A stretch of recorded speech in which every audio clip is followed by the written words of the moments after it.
Dans la petite ville tranquille où réside Trayvon, il est considéré comme un prodige médical sur le point de revêtir officiellement la blouse blanche. Sa vie, méticuleusement assemblée avec des fabrications et des embellissements, a convaincu même les sceptiques de sa prouesse médicale. Avec des réalisations académiques et une histoire de vie qui pourrait rivaliser avec celle de n'importe quel major de promotion, l'identité façonnée de Trayvon est un chef-d'œuvre de tromperie. Pourtant, au-delà des récits bien ficelés et des relevés falsifiés, se cache une réalité plus sombre. Les véritables origines de Trayvon sont enveloppées de secrets, enfouis profondément sous des couches de mensonges. Son moi authentique est une ombre lointaine, éclipsée par la façade brillante d'un futur médecin. Mais cette façade est plus qu'un simple masque. C'est une citadelle soigneusement construite de tromperie que Trayvon domine avec un sourire rusé et un regard calculateur. Tandis que la ville insouciante continue de le couvrir d'éloges et d'attentes, ils ignorent qu'ils nourrissent un charlatan parmi eux.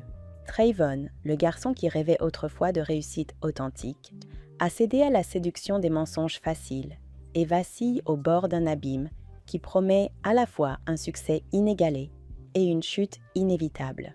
Trayvon, le maestro de la mendacité, tisse ses récits avec la finesse d'un compositeur chevronné. Sa vie, une symphonie de mélodies fictives, se déroule en parfaite harmonie aux oreilles des autres qui ne se doutent de rien. Il traverse la ville, chaque pas étant une note dans sa grandiose sonate de subterfuge, résonnant avec la promesse de mains guérisseuses qui n'ont jamais vraiment soigné les malades. Dans les salles sacrées de sa clinique imaginaire, Trayvon est le souverain autoproclamé, un marionnettiste tirant les ficelles au moindre mouvement de ses doigts. Ses amis, désormais co-conspirateurs, enfilent la tenue d'infirmière, leurs actions une danse bien répétée sur l'air de la grande tromperie de Trayvon. Ils sont l'ensemble à son rôle principal, le chœur de fond à son solo, une harmonie de prétention et la cupidité. Mais alors que le rideau se lève chaque jour sur cette représentation de fraude, les ombres de la vérité commencent à se frayer un chemin vers la surface. La lueur du scrutin vacille au loin, menaçant d'éclairer les coins sombres de leur ruse.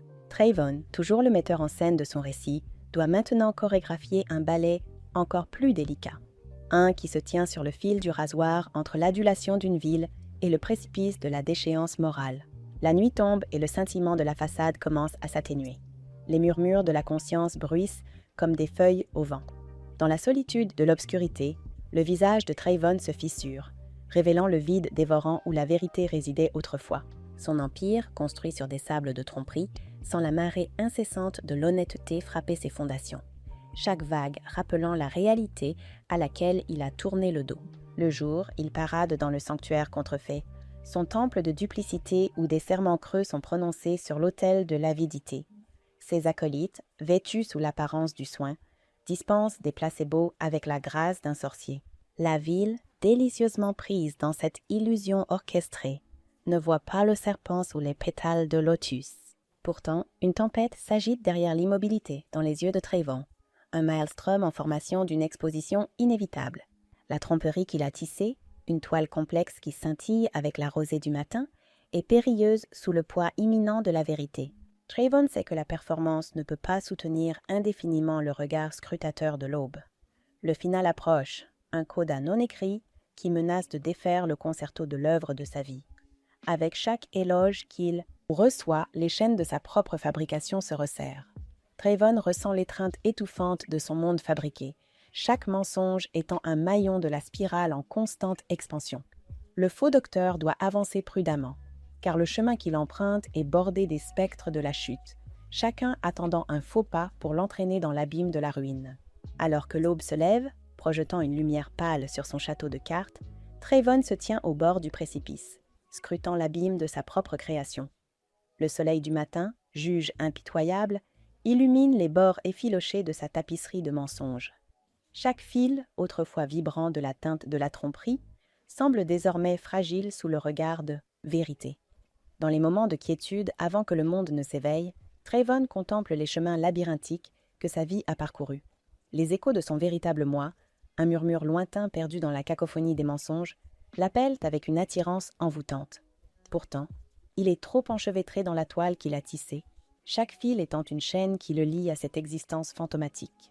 La ville, encore plongée dans le sommeil, reste inconsciente de la tempête qui se prépare en son prodige chéri.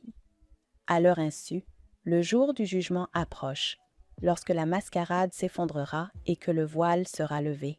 Trayvon, l'architecte des illusions, fait face à la tâche ardue de maintenir sa grande mascarade, même si le sable du temps lui échappe entre les doigts comme des spectres insaisissables. À chaque seconde qui s'écoule, le fossé entre les deux mondes de Trayvon s'élargit, menaçant de l'engloutir dans sa gueule vorace. Le crescendo de sa symphonie trompeuse monte, une ouverture tumultueuse vers un dénouement inévitable. La scène est prête. Le public attend. Et Trayvon doit réaliser le plus grand numéro de sa vie, non sur la scène de sa clinique, mais dans l'arène de la vérité. Le faux médecin danse sur le fil du rasoir entre réalité et artifice, chacun de ses mouvements étant une pirouette désespérée pour maintenir cet équilibre délicat. Mais le poids de ses mensonges pèse lourdement sur lui, une force implacable qui cherche à briser la fragile façade qu'il a si méticuleusement créée. Au cœur du monde façonné par Trayvon, domaine, une journée se déroule comme toutes les autres, sous l'apparence de la normalité et du soin. Pourtant, ce jour est marqué par un événement, une ondulation dans les eaux calmes de sa tromperie, une visite de son oncle James, un homme au regard perspicace et à la sagesse du monde. Trayvon, conscient des yeux perspicaces de son oncle, orchestre un ballet d'illusions, chaque mouvement conçu pour éblouir et tromper. Lorsque l'oncle James entre dans la clinique, il est accueilli par un tableau de guérison et d'harmonie.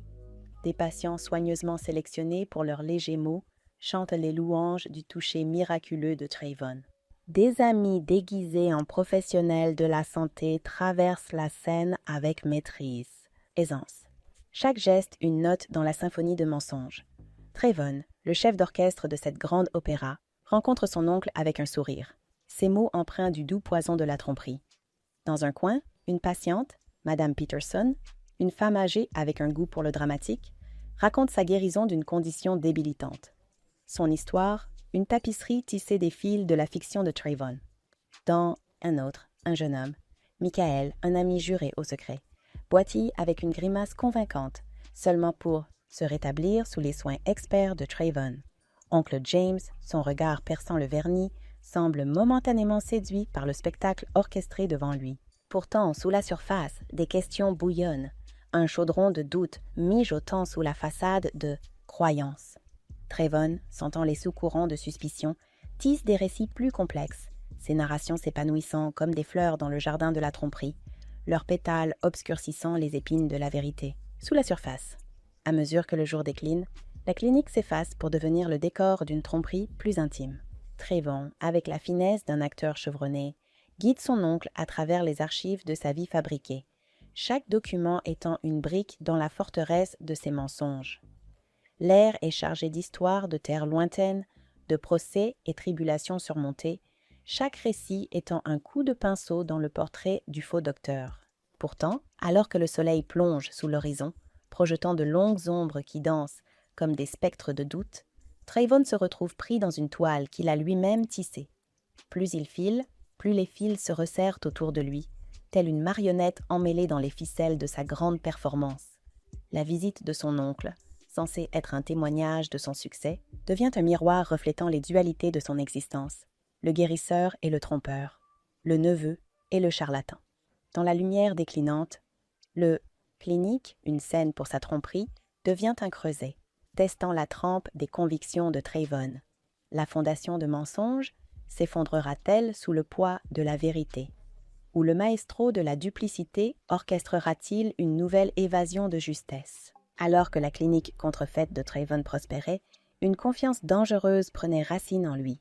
Il commença à se complaire dans la façade de sa propre création, la ligne entre la comédie et la réalité s'estompant jusqu'à l'oubli. Trayvon, désormais revêtu de l'armure d'une légitimité feinte, s'aventura plus loin dans l'abîme de la tromperie, son audace renforcée par l'écho de ses propres mensonges. C'est lors de ce zénith de sa tromperie que la clinique devint une scène pour un jeu plus périlleux. À l'insu de Trayvon, les murmures des miracles de sa clinique étaient parvenus aux oreilles de la loi. Sous le couvert de patients souffrants, des agents infiltrés pénétrèrent au cœur de l'empire de Trayvon, leurs yeux voilés mais vigilants, cherchant le fil qui dénouerait la tapisserie de mensonges. Un de ces agents, nommé de code Hawthorne, présenta des symptômes si complexes qu'ils auraient déconcerté même le praticien le plus expérimenté. Pourtant, Trayvon, avec l'assurance d'un homme qui avait frôlé l'exposition à maintes reprises, naviguait la consultation avec la grâce d'un diplomate chevronné. Son diagnostic, un mélange de demi-vérité et de jargon médical, était délivré avec une telle conviction que même Hawthorne se retrouvait momentanément influencé. Mais ce n'était pas seulement la façade médicale de Trayvon qui était examinée. Les soirées à la clinique commencèrent à se transformer en réjouissances nocturnes. Les couloirs stériles résonnant des rythmes de l'hédonisme, amis et complices encore vêtus de leur blouse médicale, dansaient sous les lumières clignotantes, la clinique se transformant en discothèque, alors que la lune montait dans le ciel nocturne. Ces célébrations, en contraste frappant avec la personnalité diurne de la clinique, devinrent légendaires, un rituel hédoniste qui brouillait encore davantage les lignes de la double existence de Trayvon. Pourtant, même lorsque les agents se faufilaient à travers la foule, leurs yeux perçants et scrutateurs, Trayvon restait imperturbable, son comportement inébranlable sous le voile de la nuit. Son réseau d'influence, une toile tissée de faveurs et de transactions obscures, est devenu son bouclier. Des avocats au verbe habile et des officiels aux poches alourdies par sa générosité faisaient office de sentinelle contre le siège de la suspicion. Chaque rencontre rapprochée avec l'exposition ne fit que renforcer la détermination de Trayvon, sa croyance en son statut intouchable se cimentant davantage. Il commença à se voir non pas comme l'architecte d'une grande tromperie, mais comme l'héritier légitime du titre qu'il avait usurpé. Dans son esprit, il avait transcendé le rôle de faux médecin. Il était l'incarnation de la main guérisseuse, son droit au titre gagné à travers le creuset de son « la ruse ». Mais alors que la réjouissance résonnait dans la nuit et que les agents se mêlaient dans l'ombre, la danse de la tromperie devenait de plus en plus périlleuse. L'opération d'infiltration, un prédateur silencieux, se cachait juste sous la surface des festivités, attendant le moment pour frapper, pour déchirer le voile et exposer la mascarade à la lumière crue de vérité. Au milieu du crescendo de la tromperie de Trayvon, un incident critique se déroule, qui servirait de présage à sa chute.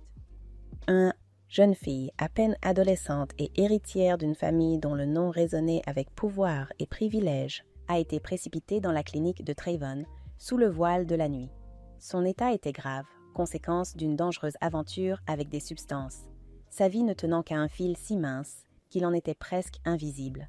Dans la désespoir de protéger leur nom des yeux indiscrets du public, la famille a confié à Trayvon, ignorant du sol de mensonges sur lequel sa clinique reposait. Trayvon, confronté à une situation qui dépassait tout ce qu'il avait affronté auparavant, sentit le poids de la réalité s'abattre sur lui comme une vague inexorable. Avec la vie de la jeune fille entre ses mains, il mobilisa son arsenal de compétences fabriquées, un pari qui retint les souffles de tous les présents. La clinique, autrefois un repère de joie et de tromperie, transformée en un théâtre frénétique de vie et de mort. Trayvon et sa bande de faux professionnels travaillaient d'arrache-pied, chaque geste témoignant de la dangereuse comédie qu'ils avaient soutenue. Pourtant, malgré leurs efforts, la fille resta silencieuse, sa condition un réquisitoire sévère contre le titre immérité de Trayvon. À mesure que les heures passaient, le vernis de contrôle commença à s'effriter, révélant le chaos du désespoir en dessous. Trayvon, pris dans le vortex de sa propre création, lutta contre le flot inexorable de la vérité. L'opération secrète en embuscade trouva son moment dans la tourmente. La révélation fut rapide, les agents abandonnant leurs identités voilées pour confronter la mascarade directement. Dans la méchanceté qui s'ensuivit, la clinique fut envahie. La main ferme de la loi arrêtant ceux qui avaient trop longtemps dansé dans la mascarade de tromperie. Alors que les services d'urgence prenèrent le relais, emmenant la fille avec une lueur d'espoir s'accrochant à elle, le monde de Trayvon s'effondra, les fondations de son empire se transformant en poussière. Les conséquences furent cataclysmiques. Les médias, avides de scandales, se régalèrent de l'histoire, les manchettes criant la ruine de réputation autrefois jugée intouchable.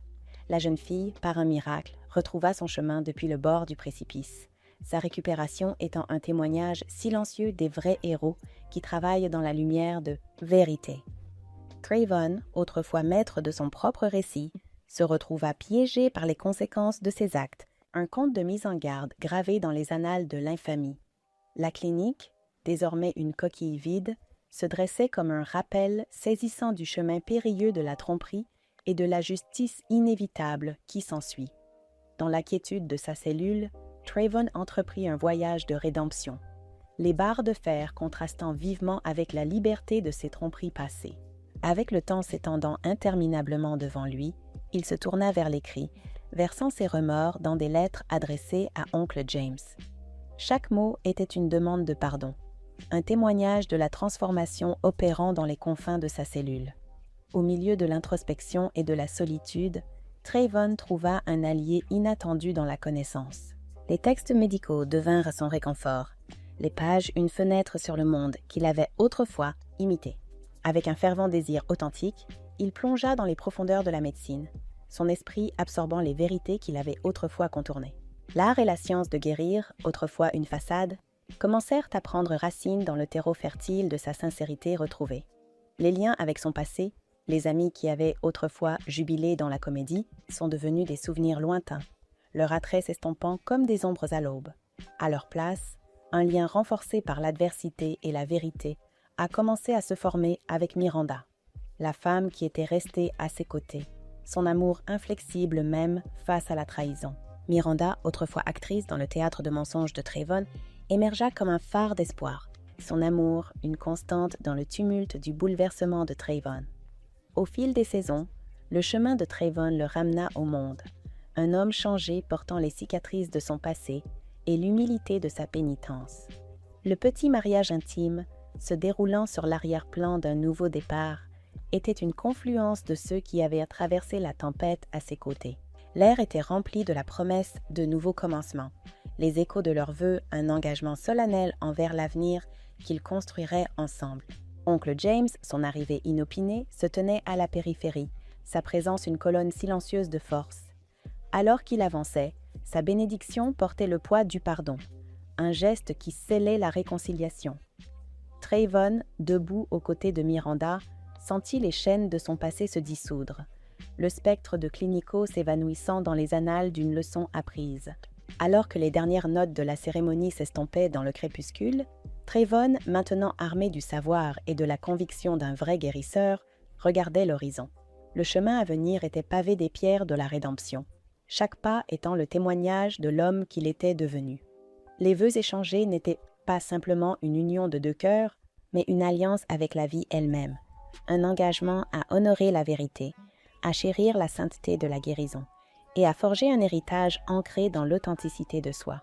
Dans ce coin paisible du monde, au milieu du cercle d'amis et des bénédictions d'un oncle jadis éloigné, Trayvon et Miranda se lancèrent dans le voyage d'une vie, leur chemin entrelacé par les fils d'un amour sincère, du respect et d'une vision commune de l'avenir.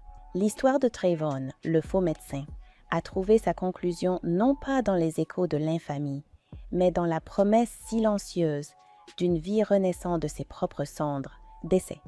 Cette conclusion boucle la boucle de l'histoire de Trayvon, des profondeurs de la tromperie au sommet de la rédemption, se terminant sur une note d'espoir et de nouveau départ.